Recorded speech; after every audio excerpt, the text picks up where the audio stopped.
Have you ever been asked something that seemed kind on the surface, but deep within you felt something wasn't quite right? The tone is soft, the smile is gentle, but the moment you answer, you feel it. Something inside of you burns.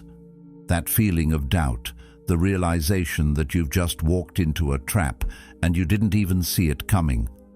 The question isn't about curiosity, it's about control. It's not a request for clarity, it's an attempt to shape your reality, to make you question your instincts, your judgment, and ultimately, your truth. The worst part? It doesn't come at you with force. It comes at you quietly, with a calm voice and a disarming smile, slowly tearing at your confidence until you're questioning everything you once stood for. This is how manipulation works, through subtle, calculated questions. But here's the uncomfortable truth. Once you recognize this tactic, you'll never be caught off guard again. You'll begin to see through the lies, stay centered, and protect your inner peace, just like the Stoics did centuries ago. They understood that the key to inner freedom lies not in reacting to manipulation, but in responding with clarity, restraint, and unshakable strength. If you're ready to stand firm, rooted in your own truth, please subscribe for your own journey towards self-mastery, where your clarity is your power. Let's dive in. 1. Why are you being so sensitive? Have you ever been in a situation where someone questioned your feelings, making you feel like you were overreacting? You might have been told, "Why are you being so sensitive?" It sounds harmless at first, right? Almost like a person is simply trying to understand your point of view. But when you dig deeper, you realize something unsettling. That question isn't really about seeking clarity. It's about undermining your perception. It's a subtle way of invalidating your emotions, suggesting that you're the one in the wrong for feeling something deeply. It can leave you questioning yourself, second-guessing whether your feelings are justified. But here's a truth that many overlook. Sensitivity isn't a flaw, it's a strength. We often think of sensitivity as a weakness, especially in a world that values toughness and emotional detachment. Yet in reality, sensitivity is a tool, one that helps us notice things others don't. Think about it. A skilled detective can pick up on subtle details that escape everyone else's attention. A parent might sense when something is off with their child, even when the signs are unspoken. This ability to pick up on the unseen is a form of emotional intelligence, one that, when paired with reason, becomes a powerful radar for truth. This doesn't just apply to detectives or parents. It applies to all of us. In relationships, whether personal or professional, your sensitivity can alert you to potential issues before they even surface. It's like a quiet inner voice that warns you when something isn't quite right. Yet, manipulators, or those with hidden agendas, will often try to make you doubt this instinct. They want you to believe that you're overreacting, that your feelings are exaggerated, and that your intuition is untrustworthy. But here's the key. When you own your sensitivity, you turn it into your greatest asset. Sensitivity is not about being weak, it's about being attuned to the world around you. As Seneca once said, "We suffer more in imagination than in reality." What he meant by this is that often our fears and anxieties are inflated by our own doubts. When we start questioning our feelings, we amplify that internal struggle, and it can make us feel weaker than we are. But if we embrace our sensitivity as a tool for perception, rather than something to be ashamed of, we start to build a stronger, more resilient foundation for ourselves. Next time someone asks, "Why are you being so sensitive?" don't shrink away. Stand your ground. Respond with clarity and confidence. "I'm not being sensitive, I'm being perceptive." This shift in perspective transforms a moment of doubt into a declaration of strength. Instead of playing into the manipulator's narrative, you take control. And in that moment, you'll likely see a change in the energy around you. The person who tried to undermine your feelings might back off, realizing that you aren't easily swayed by attempts to question your reality. It's also important to recognize that this doesn't mean you should be overly defensive or attack the other person. The Stoic approach isn't about reacting emotionally to every challenge, but responding with measured calmness. Marcus Aurelius, in his Meditations, reminds us, "You have power over your mind, not outside events." Realize this, and you will find strength. When you control your reaction, you regain control over the situation. It's not about dismissing the feelings of others or refusing to listen to them. It's about not letting them dictate your emotional state. This is a valuable lesson when navigating difficult situations.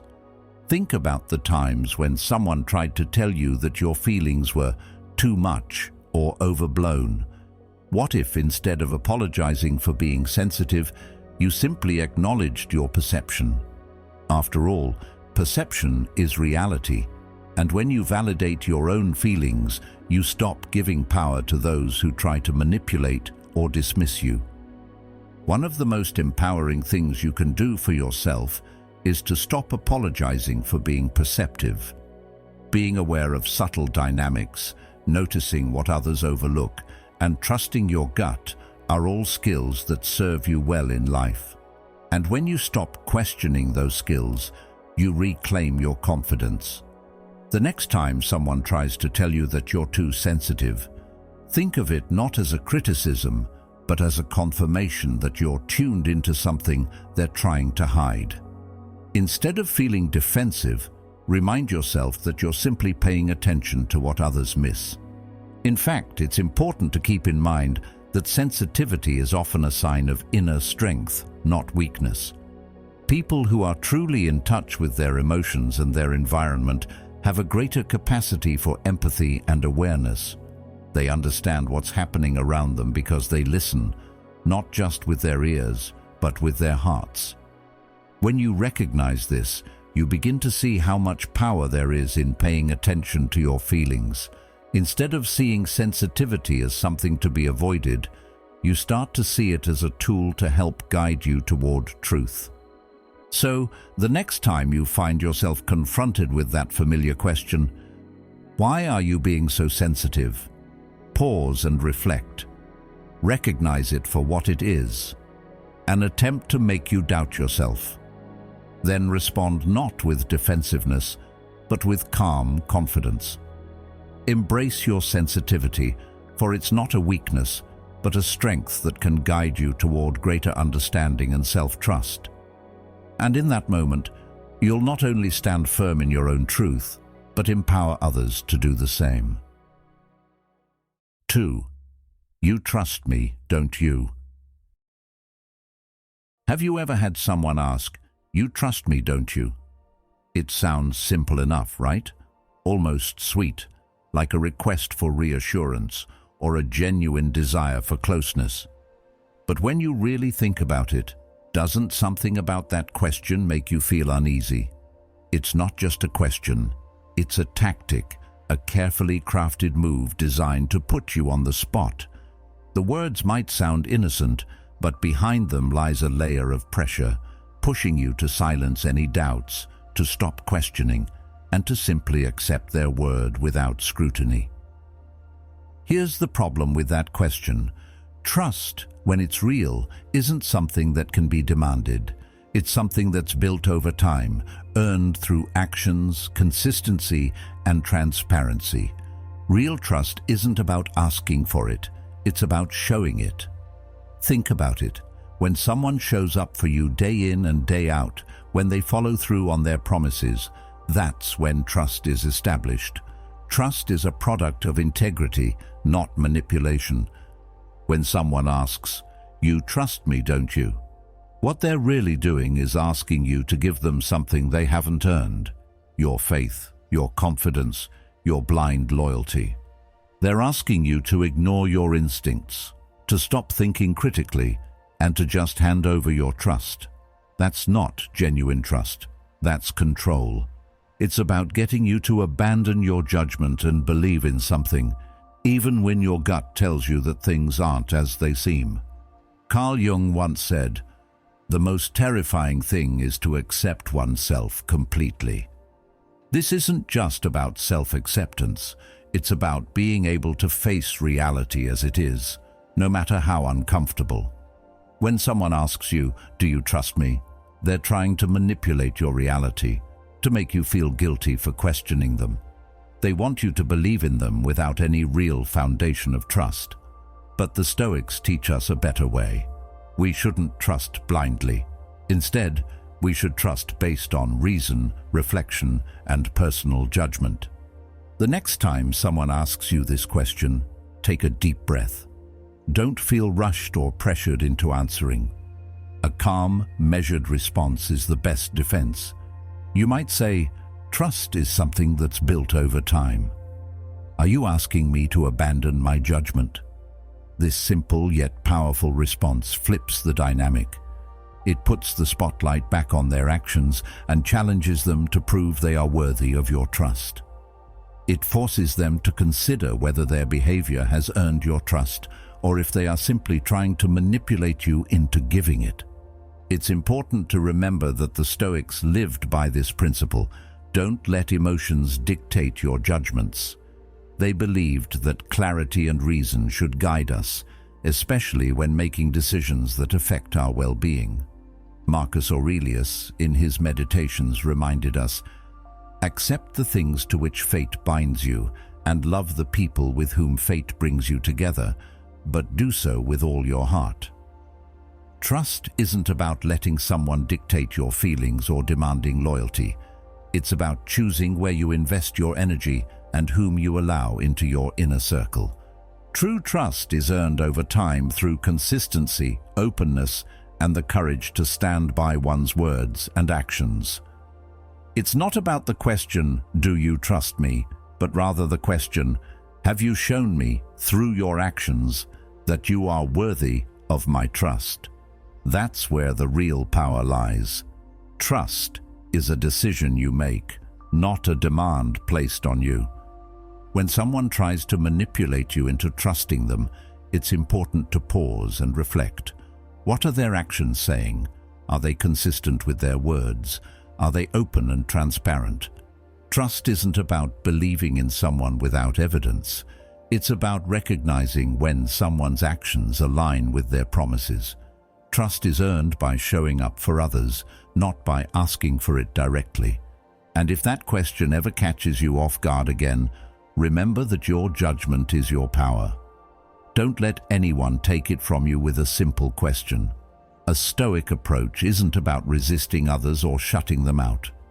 It's about maintaining clarity and control over your own choices. You don't need to apologize for questioning someone or for wanting more than empty promises.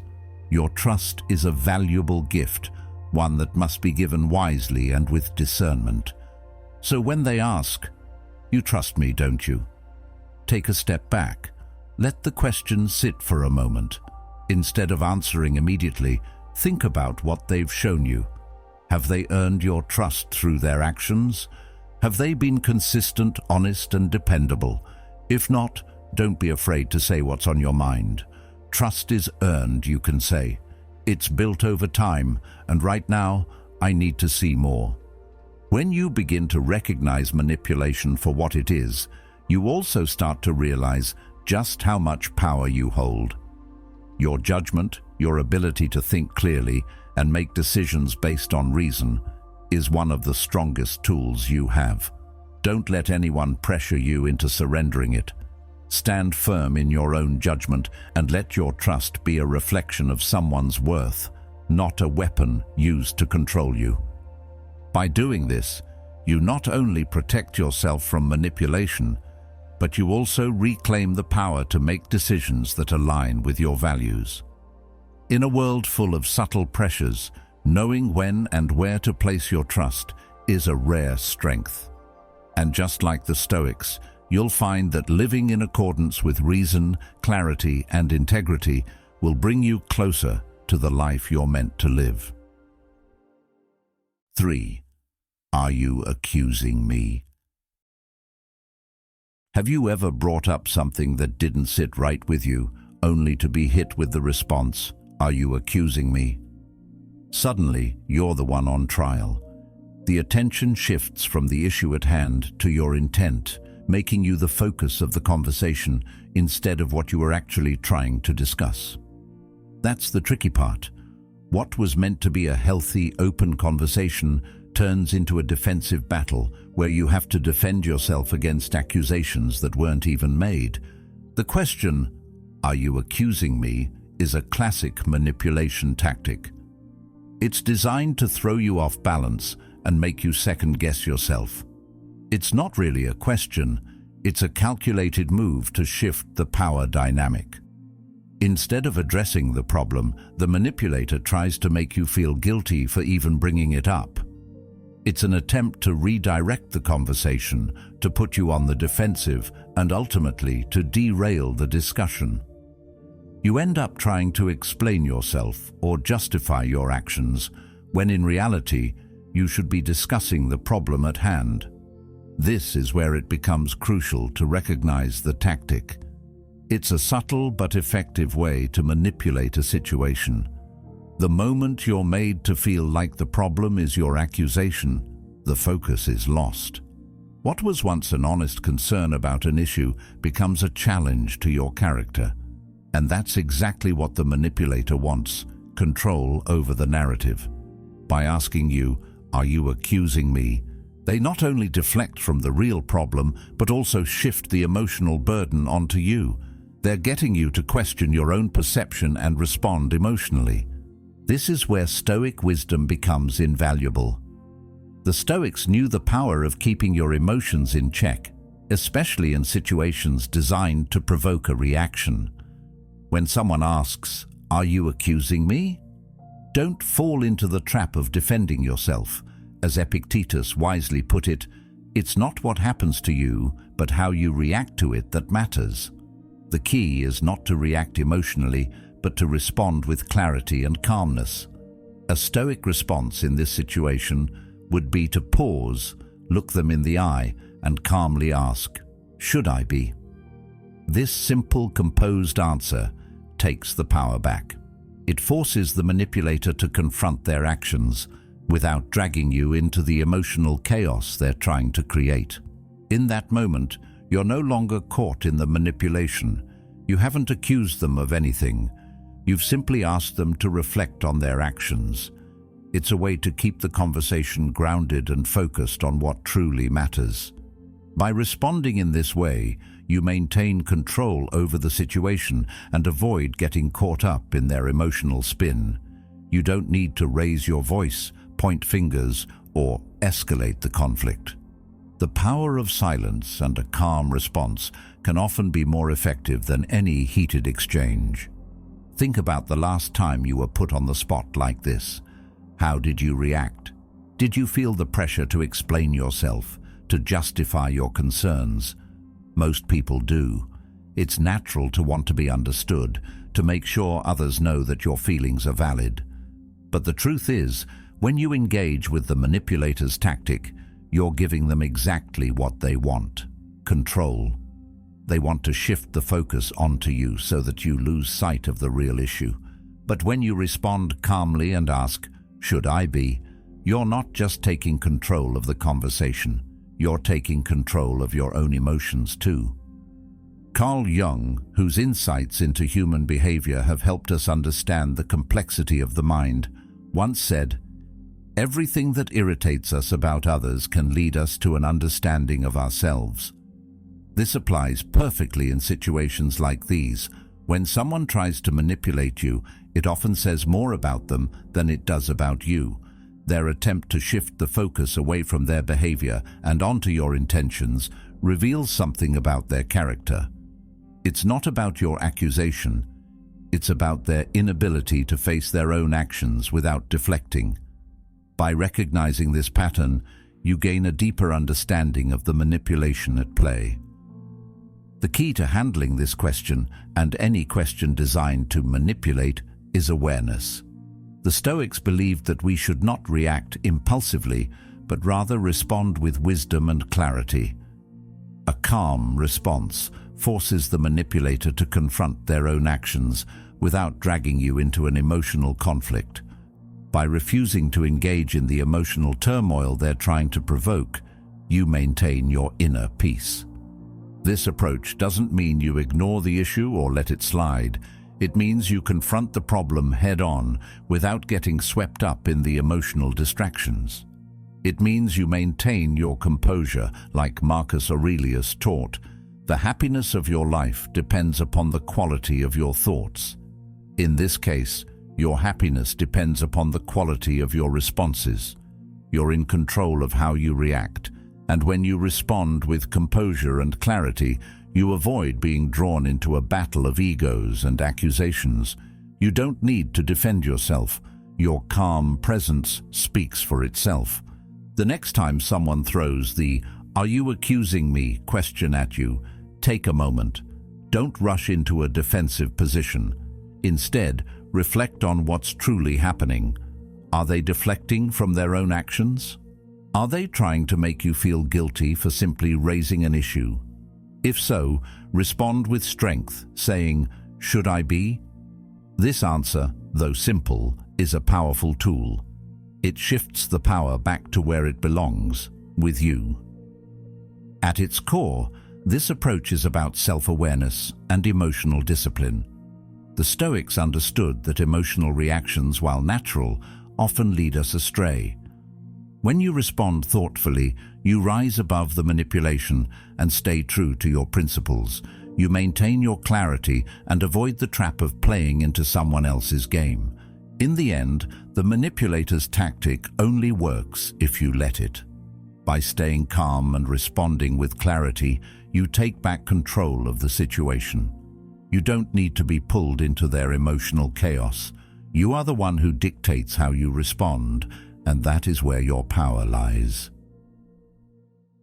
4. Would I lie to you? Have you ever had someone ask you, "Would I lie to you?" It might sound harmless at first, even reassuring, but there's a hidden agenda behind this seemingly innocent question. It's not a simple inquiry. It's a carefully constructed tactic designed to make you feel guilty for doubting them. They're not just asking for trust. They're trying to manipulate your perception of truth. It's almost as if they want you to stop questioning, to silence your doubts, and simply accept whatever they say without scrutiny. Think about it. Honesty should never need to be defended. If someone is truly honest, their actions should speak louder than their words. Truth is self-evident. It doesn't need constant validation or reassurance, so when someone asks, "Would I lie to you?" what they're really doing is trying to make you feel guilty for considering the possibility. They sense your doubt, and instead of addressing it directly, they try to twist the conversation and put you on the defensive. Instead of confronting the issue at hand, they want you to question your own judgment. They want to make you feel like you're the one who's being unreasonable for having doubts in the first place. This question is a red flag. It's a manipulative move designed to force you into a corner where you either have to blindly trust them or feel guilty for questioning their integrity. They want you to overlook inconsistencies in their behavior or statements. But here's the key. When someone asks you this, it's a sign that they're trying to divert attention away from their actions.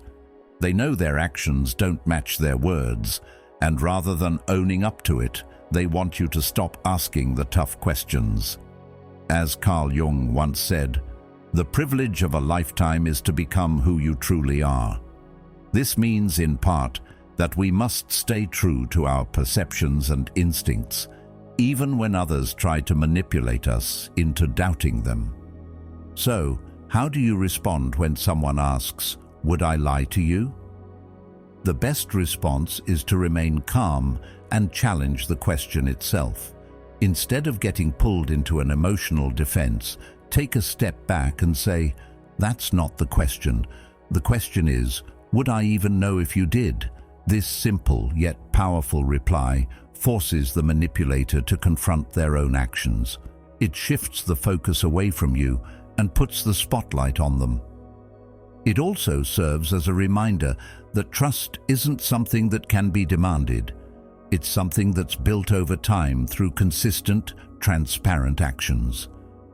Trust isn't about asking for it, it's about earning it. And that's where this question falls apart. When someone asks, "Would I lie to you?" they're asking for trust without earning it. They want to bypass the natural process of building trust and go straight to the trust me phase, even when their actions don't warrant that trust. A person with integrity doesn't need to ask for trust repeatedly. Their honesty and consistency speak for themselves. If they truly had your best interests at heart, they wouldn't need to manipulate you into believing them. They would show you through their actions. The Stoics understood this very well. Marcus Aurelius, for example, wrote, "If it is not right, do not do it. If it is not true, do not say it." This simple principle encapsulates what integrity truly looks like. If a person is genuinely trustworthy, they won't need to prove it or defend their actions constantly. Their words and actions will align, and they won't be afraid of scrutiny or questioning. It's the person who has something to hide, who tries to control the narrative, to deflect the conversation, and to make you feel guilty for even considering that they might not be telling the truth. One of the most powerful things you can do in response to this question is to remain calm and detached. Don't engage in a battle of emotions. Don't allow yourself to get pulled into a back and forth where you're forced to defend your doubts. Instead, pause, take a breath, and refocus the conversation on the truth of the matter. Ask yourself, do their actions align with their words? Have they been consistent, honest, and transparent with you? These are the real questions, and they're the ones that matter.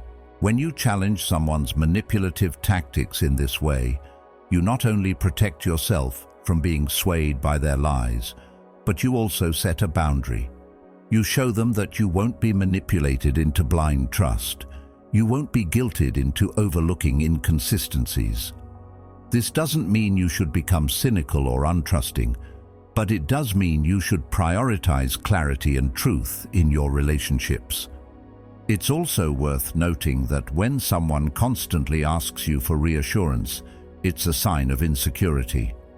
Liars need constant validation for their actions because they know they can't be trusted. They need you to silence your doubts because they're afraid of being exposed. A person with integrity, on the other hand, doesn't need constant validation.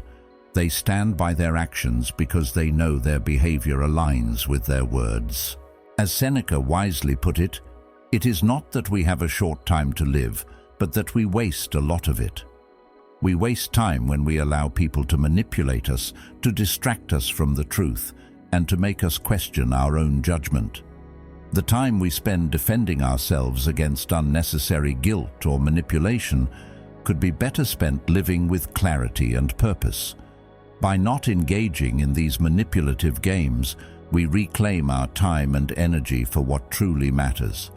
So, the next time someone asks, "Would I lie to you?" don't let it throw you off balance. Don't let it distract you from the core issue.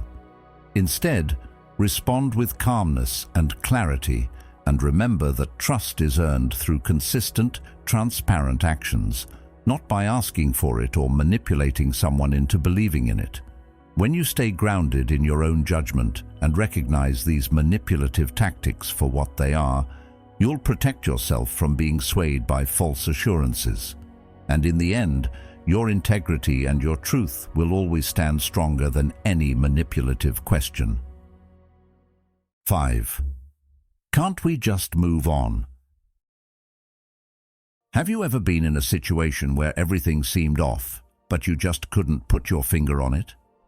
You raised a concern, pointed out a lie, or noticed something that didn't sit right, only to have the person say, "Can't we just move on?" At first, it might seem like they're trying to keep the peace, like they're trying to avoid conflict. It sounds like a plea for harmony, doesn't it?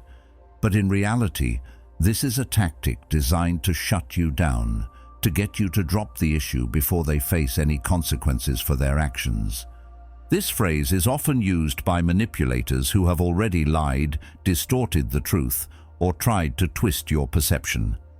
They know they've done something wrong, but instead of owning up to it, they want to move on without addressing the issue.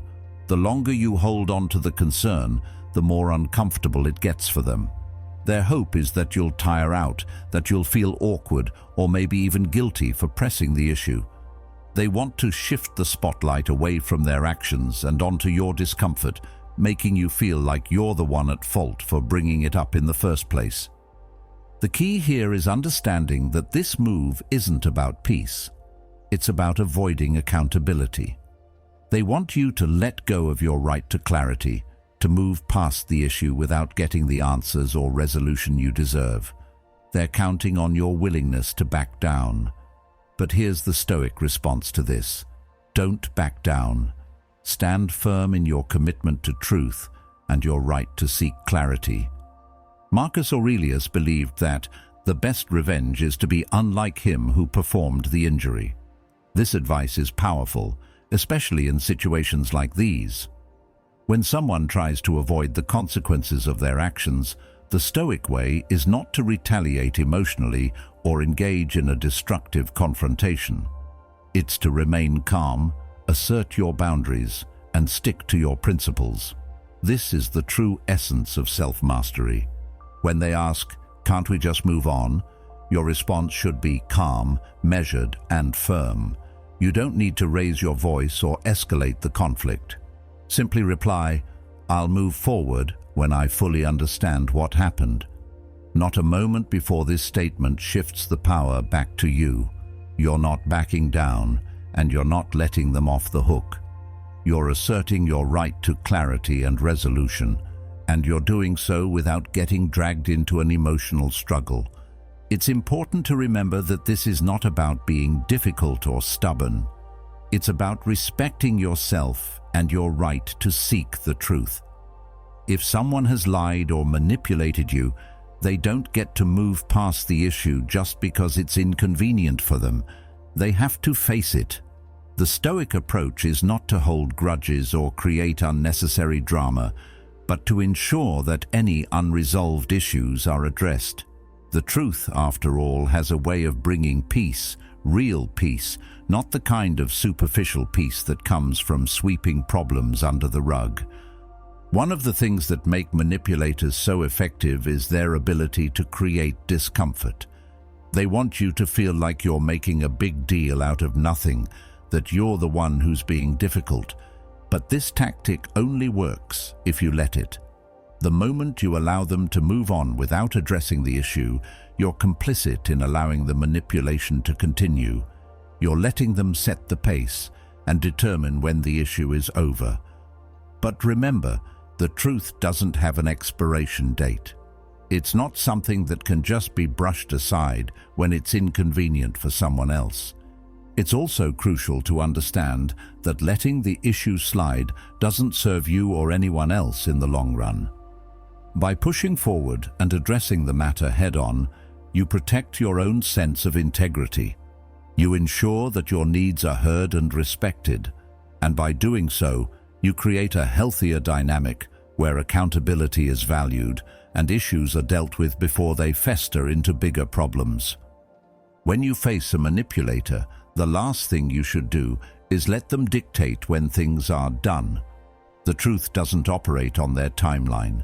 It's not something that can be hurried or ignored just because it's inconvenient.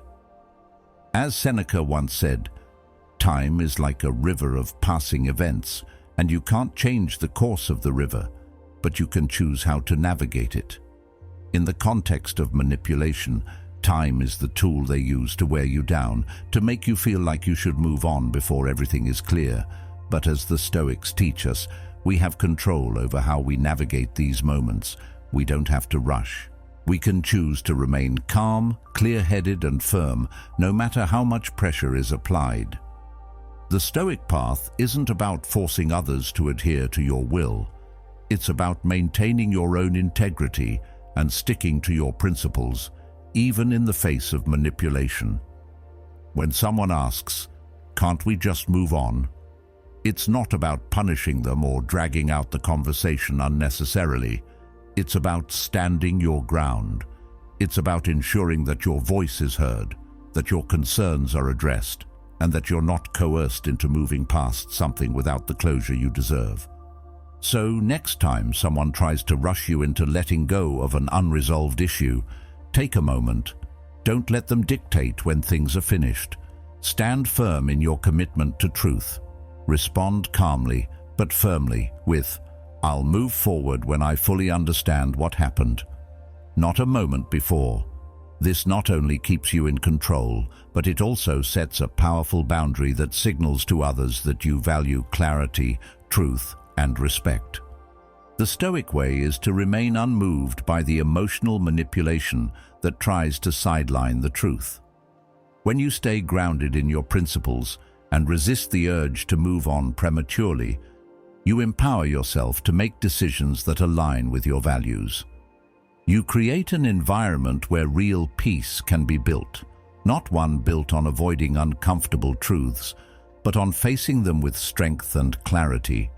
And in doing so, you not only protect yourself, but you also lead by example, showing others that honesty, integrity, and respect are worth standing up for, no matter the pressure to move on. Remember, true peace doesn't come from avoiding difficult conversations. It comes from facing them with clarity and strength. When you stand firm in your commitment to truth, you take control of your life and your relationships. Never let anyone rush you into silence or dismiss your concerns. You deserve understanding, respect, and resolution. If this resonated with you, don't forget to check out one of the suggested videos on the screen. Keep sharpening your inner armor. Thank you for being part of Stoic Journal. Stay strong, stay true, and keep walking the path of wisdom.